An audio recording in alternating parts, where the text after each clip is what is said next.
Hey guys, how's it going? Clayton Motos here, and welcome to my second fork seal video. I have one from a long time ago that is in kind of the if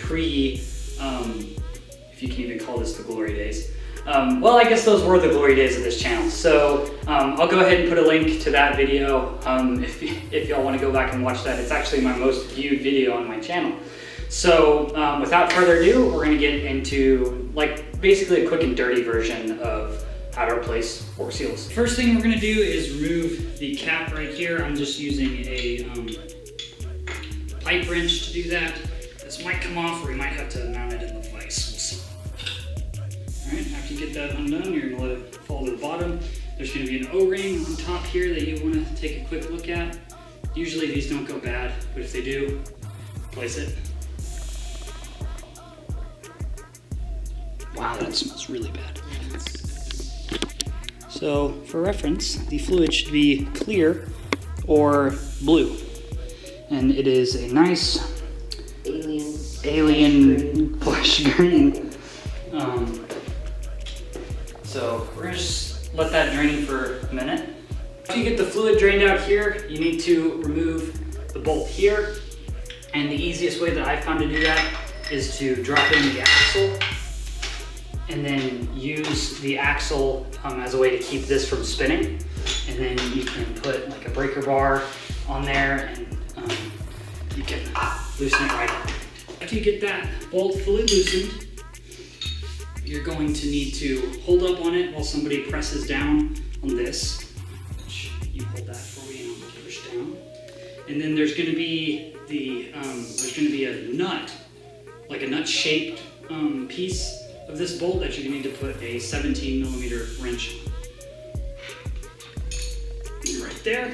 Alright, then you get that wrench placed on there, and then you're going to loosen the two from each other, like that, and then you're going to slowly let off the tension in the fork tube. The next part here is where you grab the tubes, and the whole assembly comes out like that, and you just lay that down flat. After you get the shock assembly pulled out, you're going to go ahead and get the dust seal and the clip behind it out of its spot. Just kind of dig around in here and you'll find the ends. And get the clip.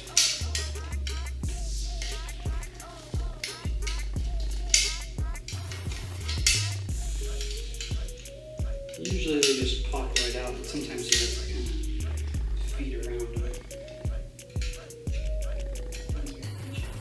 Yeah. There we go. Clip. Now comes the really fun part where you have somebody grab one tube, and you grab the other tube, push it together. 1, 2, 3. Now you have 2 pieces. Alright, so the next step here is organization, and the first thing I'm going to do is take off this top ring here. If I can find the little, there it is. Just spread it apart, pull it off, and I'm going to set it as the last thing that I need to put on. I'm going to put everything in the reverse order of the way it comes out. And I'm not going to flip anything, I'm just going to take it right off and set it down just like it comes out. Fork seal itself, which is the main object that we need to replace. Just like that, and then of course the dust cover comes off like that. That's kind of why we need to replace it. The retaining spring came out. And then the clip and the dust cover. So I know that my order is going to go that way. So now I'm just going to go ahead and get all the old oil off of these, clean them up outside, and I'll meet up with you guys when I'm done. Okay guys, so now I'm just going to replace the old ones with this Tusk fork and dust seal kit. I always recommend getting the fork and dust seal kits. A lot of people will just get the fork seal kits, but the dust covers can also be compromised, which will let dirt and moisture into your seals prematurely. And if you see here how much caked on grime there is, all of that can get past these after a long period of time and then destroy your brand new fork seals. So I always recommend getting new ones. They're not that much more expensive, but if you are on a budget, just clean these up and you should be okay for a good amount of price. The dust seal, I'm picking this one straight up from how I put it down, and you'll see that the new one next to it, I'm gonna set them down this new one exactly the same way, so that when I put it on, I'll put it on exactly the same way and there's no way I can mess it up. And then with the fork seal, the same way, but if you do mess it up, I have a trick for these. I like to think this little cup area where you can see the spring, and if you flip it over, see how it's kind of pushing out? I like to think that the cup goes up so that it holds in all the fluid. And I'm gonna put the new one down just like that. Now we're ready to start installing.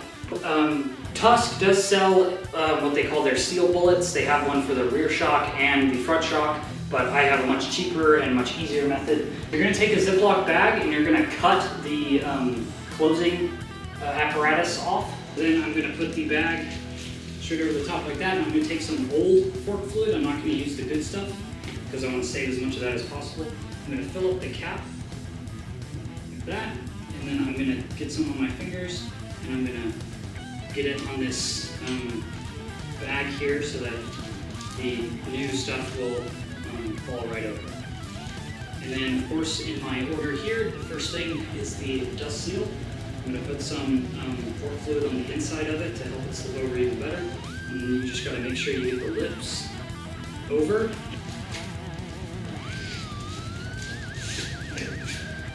Alright, now the dust seal is over.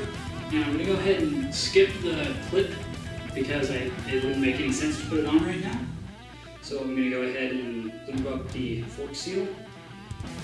The outside as well, just so since it's accessible I can do that now. And the same thing, put it over, and then just move it in a quick motion and it'll get right over. And now you don't need the bag. The silver piece is the next one to go on with the little tabs on the top in case you dropped anything or messed it up. And then this thicker washer here, it's omnidirectional, but I'm going to put it on the same way I took it off. And then this last little clip here, you're going to spread it apart and put it in its top groove. And then I like to compress it a little bit, then pull everything up to where it seats against it like that. Now I'm going to put a little bit of fork fluid over everything. Now we're going to go ahead and put the golden tube over, just like that, and let everything fall to the bottom. And then we're going to take our assembly here that my mom cleaned up for me. Make sure everything's still in, and then we're going to hold the actual tube here parallel so that the push rod in the bottom here doesn't go flying out. Like that, and then we're going to set it down on its end. So now I've got my cap here ready to go, and I'm going to compress, push all that stuff down. And then I'm going to compress the tube here down, and my mom is going to put the wrench over, and then she's going to start threading this cap on.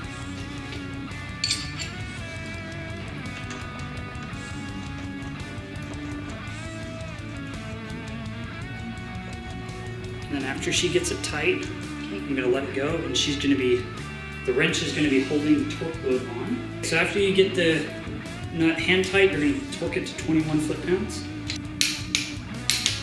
That to get the wrench out, then you tighten the bolt inside the housing to 40 foot-pounds. So for putting in the fork seal, I'm actually going to highly recommend this seal driver tool from Tusk. It makes the job a lot easier, and you don't have to worry about putting a punch in there and possibly tearing the seal, as this is designed for this purpose. So you're going to set the seal driver on there and tap it around. Tap it in until you can see where the little clip goes, and then install the clip. Just like that. And then take the dust cover and press it down by hand and give it just a little bit of a tap around the edge. And then you're going to flip the whole thing over, push it down, and you're going to fill this up with 350 milliliters of your preferred fork oil.